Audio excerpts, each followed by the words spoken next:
Hey, welcome to How's the Channel. In today's video, we will show you how to enable snap layouts in Windows 11. Click on Windows icon on the taskbar. The menu will pop up. Click on Settings. Select System from the left side list. Go to Multitasking. Look for Snap Windows. Click on the arrow to expand. Check Show Snap Layouts when I hover over a Windows Maximize button. Now, when you hover over Maximize button in the apps, you will see Snap Layouts. You can click on the layouts to use them.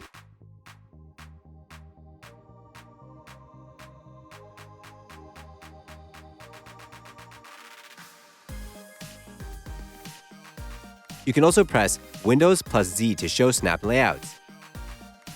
That's it. Thanks for watching the video. Please like it and let us know if you used any of our tips and tricks. Subscribe to our channel. We upload new tutorials every day. See ya!